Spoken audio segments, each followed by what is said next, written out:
स्वागत है आप सभी का राष्ट्रहित की बात में। आज हमारे साथ बात करने के लिए मौजूद है मध्य प्रदेश सरकार में मंत्री और पिछड़ा वर्ग मोर्चा के अध्यक्ष श्री नारायण सिंह कुशवाहा। आइए उनसे जानने का प्रयास करते हैं कि राम मंदिर बन चुका है, कैसा माहौल प्रदेश में है और आगे लोकसभा चुनाव को लेकर पार्टी की क्या रणनीति रहेगी। आइए जानने का प्रयास। सर, बहुत बहुत स्वागत है आपका। नमस्कार आपको और आपके चैनल को। आज बात करने का मौका आपके चैनल के माध्यम से मिला है। भारत में आदि अनंत काल से राम राज्य स्थापित था। भगवान राम इस भारत में थे और आज भी हैं। कहीं ना कहीं 500 वर्ष के संघर्ष के बाद में भारत के लोगों की जो आस्था थी, जो निष्ठा थी भगवान राम के प्रति, काफी लंबी लड़ाई के बाद में अयोध्या में फिर से भगवान राम की मूर्ति की प्राण प्रतिष्ठा भारत के प्रधानमंत्री माननीय नरेंद्र मोदी जी और पूरा विधि विधान से संतों के साथ में वो संपन्न हुई है। लोकसभा चुनाव क्या भारतीय जनता पार्टी की रणनीति अकेले चुनाव को देख करके नहीं बनती है। जन जन का कल्याण,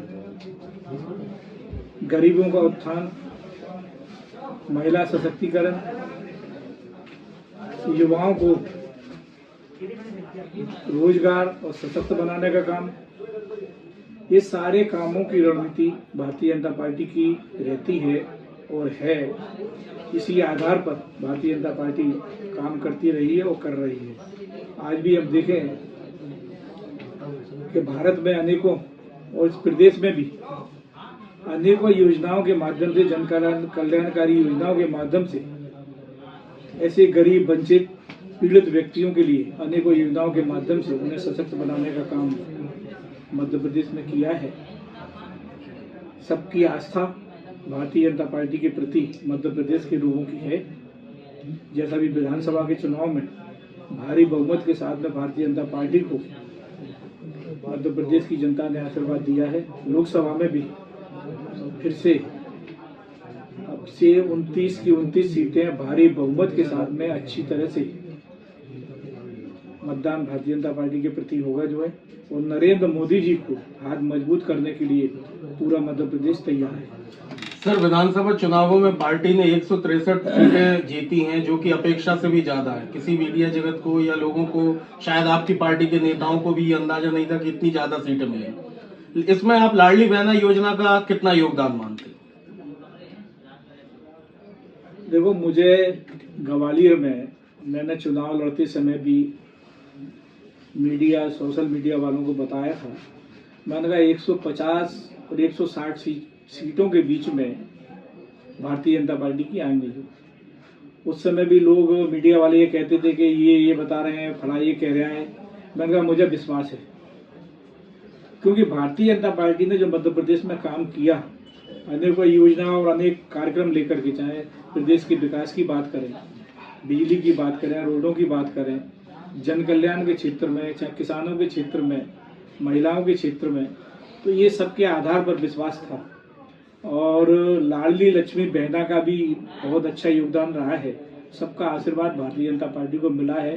टोटल एक तो भारतीय जनता पार्टी के काम, भारतीय जनता पार्टी के नेताओं की सोच और वरिष्ठ नेतृत्व का जैसा काम है, उन सब के आधार पर भारत के प्रधानमंत्री माननीय नरेंद्र मोदी जी जो काम कर रहे हैं, तो ये पूरा भारत का, मध्य प्रदेश की जनता भी मोदी जी को सशक्त बनाने में हर स्तर पर लगे हुए हैं कि फिर से मोदी जी उस भारत को जिस शिखर की ऊंचाइयों पर पहुंचाया है, जनता उसमें पूरी तरह से भारतीय जनता पार्टी के पक्ष में है और मतदान करेगी।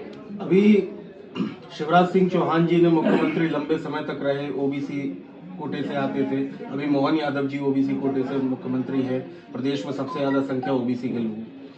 अब जब यहाँ से नए मुख्यमंत्री जी का गठन हुआ है, आपको क्या लगता है जो ओबीसी आरक्षण है जो 27% का है, तो उसको लेकर भारतीय जनता पार्टी का क्या स्टैंड? भारतीय जनता पार्टी कोई जो है भेदभाव नहीं करती जो, और हर विचारधारा और जो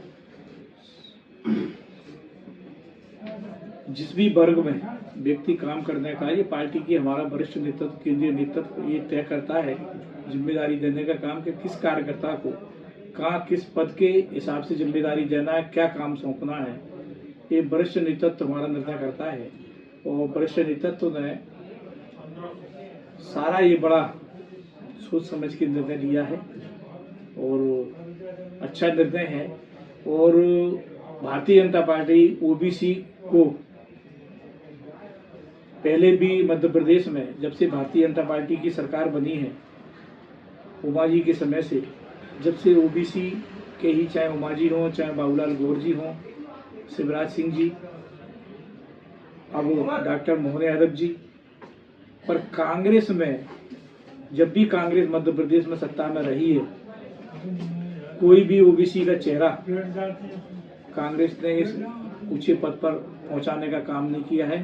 ओबीसी विरोधी कांग्रेस है, ओबीसी के लिए कोई काम कांग्रेस ने नहीं किया, केवल झूठी बातें बरगलाने का काम कांग्रेस करती है। सर, अंतिम प्रश्न, पिछली सरकार में देखा गया पटवारी भर्ती में एक बड़ा घोटाला सामने आया, ग्वालियर जिले के कुछ कॉलेजेस का नाम भी सामने आया, और अब नई आपकी मोहन सरकार बन चुकी, भाजपा की सरकार पुनः आ चुकी। युवाओं को आप क्या संदेश देना चाहेंगे? युवा आपकी सरकार से क्या उम्मीद रखे, खासतौर से जो चयनित युवा है?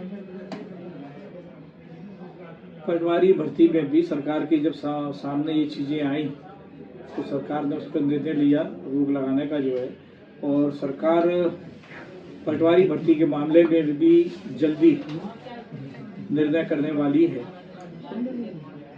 ऐसी अभी चर्चा।